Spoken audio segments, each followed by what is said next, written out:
We cannot come back out of this campaign, a campaign which has been marked by the most incredible uprising of grassroots support and work in this country I've ever seen, on any political campaign that I've seen anywhere. We cannot go from that and revert back to bunker politics. We can't.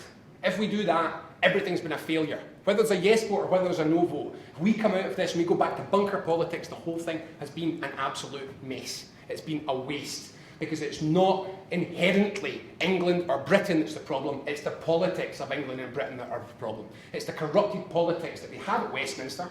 Nobody, but nobody, is even suggesting the reforms that would take Westminster up to the standards of democracy that have been achieved in the Scottish Parliament. Because for all we complain about it, it's better. It's more open, it's more transparent, it's much less money corruption. They're not even moving it that far.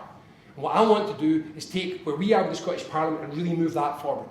Now, this has got a focus for another stunt that's coming out this weekend. There's a group of us who are a bit concerned about this suggestion that once we get the yes, and once we've all got out there and worked night after night putting leaflets to the doors, our job after that is to go home, sit down, and let them pick some other powerful pals and negotiate independence for us. Negotiate what? What is it that you're going to negotiate for us? UK-wide energy markets, because it suits you and Scottish Southern electricity? Sterling, because the Royal Bank of Scotland really wants it? Is there really to be no debate? Is there really to be no involvement of the people in deciding these fundamental questions about how we build our society? So what we've done is a whole bunch of us are a bit worried about this idea that democracy ends on September the 18th, and what we're calling for is a national council, which is to say immediately afterwards, immediately have this yes vote, we create a national council. Every member of the Scottish public, every Scottish citizen, gets to be in this national council, in which we organise structured national debates on these questions. Every big question has to be resolved in these negotiations. However we want to do it, that's how we can do it. Town hall meetings, the virtual town hall, which is a fabulous thing, which is an online forum where people can have these discussions online. Organised groups, disorganised groups, everybody can put forward their views. And at the end of it, what we'll do is set up a citizens' assembly. We will take 50 people, randomised but stratified to represent Scotland, a mini public. So these people really represent Scotland, the range of income spread, the range of gender and race and place where they come from. So it really represents Scotland. And we give them, like we would give a jury in a trial, the time and the support to go through all of these ideas and all of these arguments that have come through, and from that come up with a solution to our future which represents what Scotland thinks, not what the top 2% think. Because I can guarantee you right now, I promise you, there's not a single person on the list for negotiating who comes from anything other than the top 3% of society. None of them will earn less than £60,000. Sterling will seem like a cracking idea for them. So we've got to focus on what is this all about. Is this about creating feudal Westminster in mini, or is it different? And my God, it has to be different. Because in my view, the biggest problem that we've got is a politics which doesn't reflect the views of people. Not really. I mean, think of the big decisions. How is it that we can have 80% support for the nationalisation of energy and not a single political party, apart from the Greens, who are really proposing it? How is it that if you go the length and breadth of the country, you'll not find someone that thought that the post office should have been privatised. And yet that's how it works. Now I think if we can get to participative democracy, that's a more radical change than anything that's happened anywhere in Europe in my lifetime. So that is my vision. A real democracy which actually represents what people think, not just what a mandated politician who gets to be selected from one of 3 choices every 5 years thinks. And my God, we need it. And I'll tell you why I think we need it. And it was a revelation, I won't name names, but I was in discussion with the deputy editor of one of our national newspapers. I was trying to pitch this story for the weekend. And the first response that I got back was, well, this is just silly, this won't work. Well, why do you think that? What makes you say this won't work? It's very complex. It's very complex. You think it's Alistair Carmichael's job, Margaret Curran's job. You think that all of the intellect in our society rests in our politicians and only they are capable of doing this? Because have you been watching them? And I tried to say to him, and he was saying, yeah, but this stuff doesn't really work. I said, do you say that from a position of knowledge? Because 2 of the people who've been working in this proposal are among Europe's leading academic experts in participatory democracy, and they helped design this system. And they're doing this on the basis of practice which is quite normal around the world. Oh, but it's very, very complex. Very complex. To which I say, well, in Porto Alegre, in Brazil, which is not, I mean, it's in a position which is quite a lot worse than us. They managed to go through a participatory budgetary process in which the people of Porto Alegre shaped and modelled the budget, which was how they spent their money, how they spent their entire budget. And they were deeply and heavily involved in that. And in that case, they had to go to favelas, where literacy was almost non-existent as part of that process of participatory democracy. So you think it's beyond this in Scotland? And the final answer, which I didn't go back after this one, the final answer was, there's a room for this sort of thing, but not now. There is a room for this sort of thing, but not now. And that, in a nutshell, is Britain's attitude to democracy. One day. We'll have democracy one day. One day, we will have a government which represents the views of its citizens. For the time being, there are problems you don't understand, and we'll have to deal with them. If you ask me my vision for a future Scotland, that is it.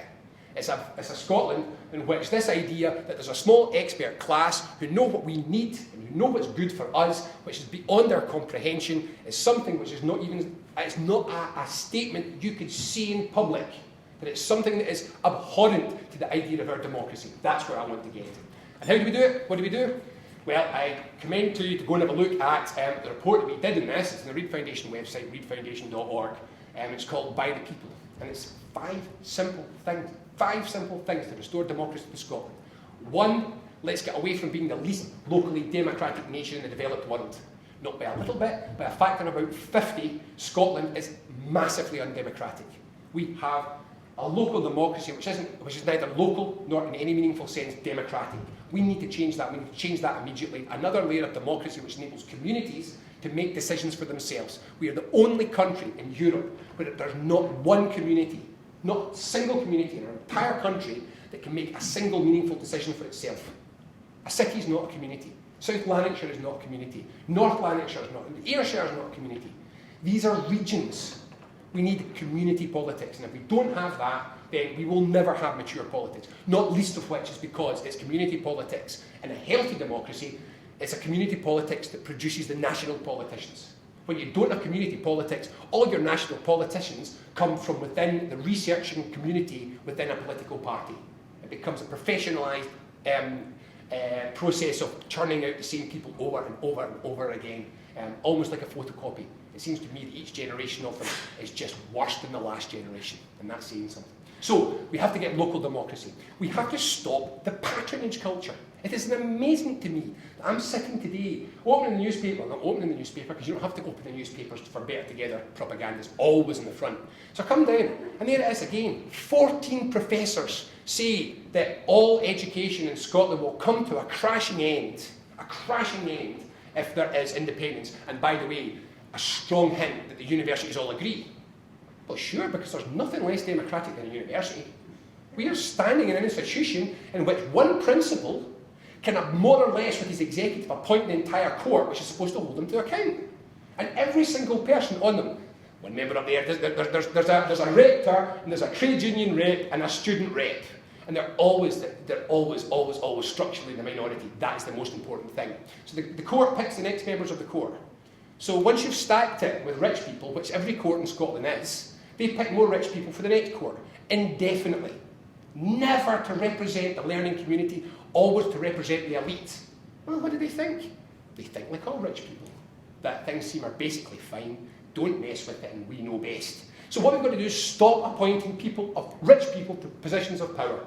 I could talk for a week, but I'm going to get right off. I'm going to talk for a week about my experience of watching appointed Scotland do things which had my jaw hanging down on the basis of if people knew this was how the country was run, they would be horrified. No more appointments. There is nothing. We cannot find a democratic community to select the people who run our country. A university has a community, a lecture court. The arts community in Scotland is a community. Let them register and elect the people that run Creative Scotland. Let's have democratic accountability, and let's consider the process of appointing people without election or mandate or democracy or, dear God, even a debate. Let that come to an absolute end. Next, 3, let's stop using government by experts. If you put 6 people in a room who've all got exactly the same salary and exactly the same background, they always agree. What they always agree on is that there are definitely weapons of mass destruction in Iraq, and there's absolutely no way that deregulating the banks could pose any risk to society. It is bad governance, never mind anything else, to have small groups of the elite concur with each other and run society on that basis. We have got to stop doing that. We have got to start saying, actually, there's a better way to do this. Stop for a second and think about it. Could you imagine anybody accepting a circumstance in which law in this country, guilt and innocence, who's in jail and who's not in jail, is decided by rich people in private? They could listen to the evidence of an inquiry and then conclude, Ned, cheap-looking sort, must have done it, put them straight in jail. We'd never accept that. So why the hell is it these people are allowed to do exactly that when they have to decide whether they're privatising Scottish Water or not? 6 rich people in a room with no accountability and almost no transparency. We don't have to do that. We can get mini publics. We can have every one of these decision points in which the expert advice is there, because I'm not one of those people who says expertise is inherently bad. It's not. I'm a big believer in learning your trade, gaining knowledge and expertise. That does not mean you're the best decision maker. It just means you have knowledge and expertise. So feed it into a process in which a citizens' jury, again a random selection of 15 people to represent the population, can sit down and they can listen to the CBI saying the primary things that Scotland needs to boost the economy are tuition fees and the privatisation of Scottish Water. I've never, ever understood that. I think there must be 2 companies in the country who give a monkeys about that stuff. But then again, all the universities were members, so perhaps that's something to do with it. So they get to hear from the experts who say this stuff. But maybe the Reid Foundation might get invited as well. And we might say, no, don't privatise Scottish Water. It's an amazing national resource, and if it was being run properly, it could be a real driver of economic growth. So they could hear both decisions. And my God, the public could make a decision about these things. We need to consult properly. That's 4. We need to consult properly. We need to use consultation in exactly the way that we don't use consultation. Consultation in Britain is a way of making sure that nobody disagrees with you. Ask a loaded question at a specific time about how to implement something you've already decided. And whenever the answers that come back that don't agree, you just number them off. Oh, 4%, 20% said X or Y, but that's because 80% of our representation came in from the same people who always send the queries in. There is very, very good international practice on genuinely effective consultation. We can use it. What you do is you say at the start of any process, you say at the beginning of it, that you're going to have an aim, a goal, and at that point you say, so how do we achieve that aim and goal? Before you've devised an entire process which you then try to railroad through a consultation process, you do it properly and early. Now, I've forgotten what 5 is, but I'm going to make another one up, because consultation is incredibly important. I've forgotten what 5 is, but I'll make another one up, because this in the end is what I genuinely believe in. I genuinely believe that to talk to people about politics in a language they can't understand is fundamentally undemocratic. Fundamentally undemocratic. It's about as democratic as if you were up in a criminal trial and they carried out the case in Latin. It's not right. How in the hell can we expect a national debate which uses jargon, pointless, stupid jargon, which people cannot understand? I spent a career working with legislation, lobbying and influencing legislation. I've looked at it, I've been through it from early draft stage to late draft stage, and my God, I don't understand some of it. I mean, I've got a degree from a university, and I'm sitting looking at the legislation that sets out the framework for the society in which I'm going to live, and I don't know what it means. What in the hell chance has an average member of the population got of holding a government to account who's doing stuff they don't understand? And so, I've got a motto for all government, in the independent Scotland. And that motto shall be emblazoned above the unit which I want to see set up, which handles all government communication, but is entirely independent from government. Really, I'd like to nationalise the national collective, put them in an office, and say, government will come and tell you this is what they're going to do. And then you're going to rewrite it in plain English, and you're going to make films and songs and whatever is necessary so that people can actually understand it. So that no piece of legislation ever leaves government that somebody that's an educated school leaver can't open and understand. And emblazoned above the front door of that institution will be the motto for that new Scotland. And it's one of my favourite quotes is the Einstein quote.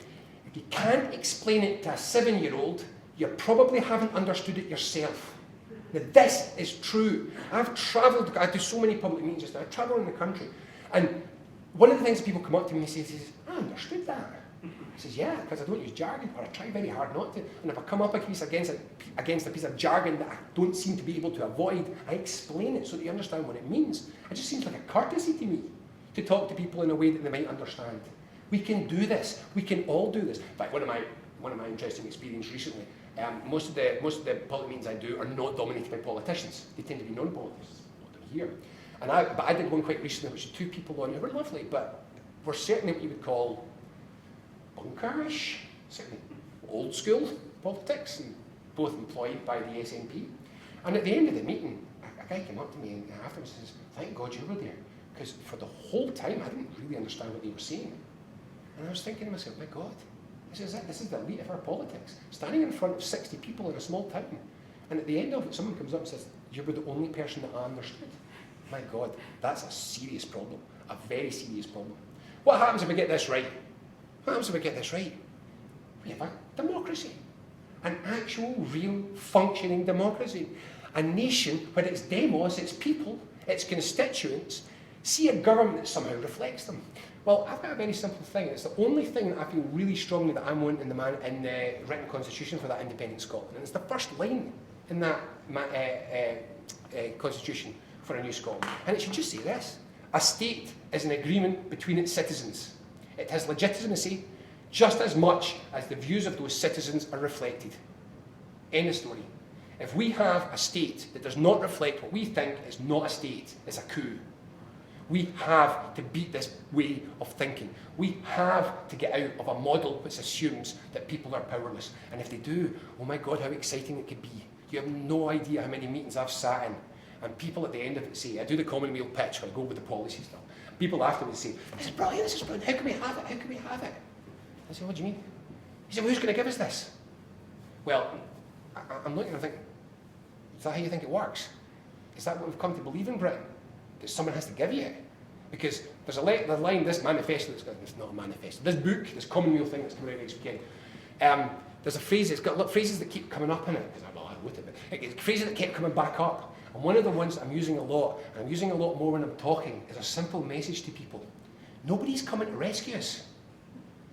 This idea that if we sit still and light flares, someone's coming along and they're going to notice that we're living in a society that's misfunctioning badly and is leaving about 60% of its people in a state of almost permanent anxiety. If we light a flare, they'll come along. Maybe Douglas Alexander will make a very eloquent speech in a very august venue and it'll be okay. It won't be okay. No one's coming to rescue us. If we want this better Scotland, we have to do it now, and it's down to us. So the question I keep getting asked is, which political party is it that's going to deliver this? So I say it back to Scotland. Which political party is it that you want to deliver it? Make it, create it, change it, build it, do what you need to do to make it happen, and then once it does, follow my heroic granny. And if any of you haven't heard me go on about this, you've obviously not been around me blabbing. I came out of a public meeting in South Edinburgh, and I was in a working class area. Working class granny's walking out with me, and she says to me, I've never been involved in politics before at all, but I certainly feel really strongly about this one. It's for my grandwains. And incidentally, it's not. It's never for the grandwains. That's what grandparents say when they want to justify troublemaking. She was a troublemaker. I could see it in her eyes. But if she wants to pretend it's for her grandkids, that's fine. It's for my grandkids, she said. I've been putting leaflets through doors. I've been knocking doors. I've been talking to people. I said, that's brilliant. And she turned around to me and she says afterwards, she says, you know what? She says, see, when this is over, I'm not going back to my sofa. I was nearly in tears. My vision for Scotland, we get off our sofa and we don't go back. Thanks. Thank you.